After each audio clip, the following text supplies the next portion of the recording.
الحمد للہ رب العالمین والصلاة والسلام علی نبینا محمد وعلی آلہ وصحبہ اجمعین۔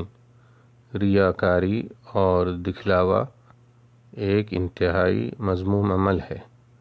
ریا والا عمل اللہ تعالیٰ کے یہاں مقبول نہیں، بلکہ وہ عمل کرنے والے کی طرف لوٹا دیا جاتا ہے۔ ریاکاری کی صورت یوں ہوتی ہے کہ انسان نیکی کا کوئی عمل کرتے ہوئے یہ ارادہ کرے کہ لوگ مجھے یہ عمل کرتے ہوئے دیکھ لیں اور میری تعریف کریں، یعنی عمل سے مقصود تعریف حاصل کرنا ہوتا ہے، اللہ کی رضا اور خوشنودی نہیں۔ ریاکاری شرک کی ایک قسم ہے۔ اللہ تعالیٰ کا فرمان ہے، قُلْ إِنَّمَا أَنَا بَشَرٌ مِثْلُكُمْ يُوحَىٰ إِلَيَّ أَنَّمَا إِلَٰهُكُمْ إِلَٰهٌ وَاحِدٌ فَمَنْ كَانَ يَرْجُو لِقَاءَ رَبِّهِ فَلْيَعْمَلْ عَمَلًا صَالِحًا وَلَا يُشْرِكْ بِعِبَادَةِ رَبِّهِ أَحَدًا۔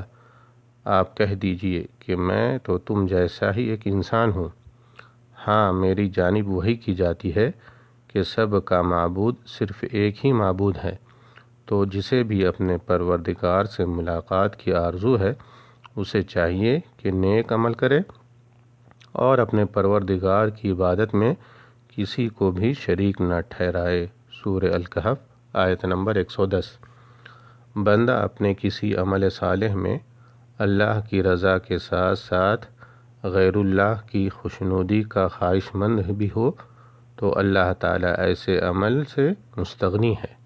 اللہ تعالیٰ صرف وہی عمل قبول کرتا ہے جو محض اس کی خوشنودی اور رضامندی کے لیے کیا جائے۔ رسول اللہ صلی اللہ علیہ وسلم فرماتے ہیں کہ اللہ تعالیٰ فرماتا ہے، انا اغنى الشرکاء یعنی الشرک، من عمل عملا اشرک معی فیہ غیری ترکتہ وشرکہ۔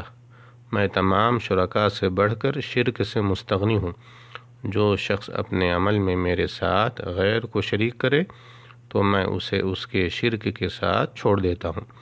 رواہ مسلم۔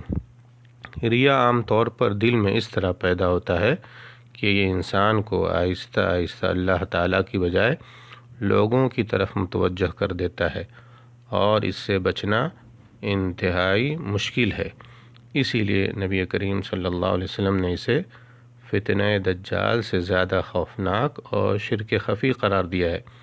رسول اللہ صلی اللہ علیہ وسلم فرماتے ہیں، الا اخبرکم بما هو اخوف علیکم عندی من المسیح الدجال قالوا بلى یا رسول اللہ قال الشرك الخفی يقوم الرجل فيصلي فيزين صلاته لما يرى من نظر رجل۔ کیا میں تمہیں وہ بات نہ بتلاؤں جس کا خوف مجھے تم پر مسیح دجال سے بھی زیادہ ہے؟ صحابہ کرام نے عرض کیا، اللہ کے رسول کیوں نہیں، ضرور بتلائیے۔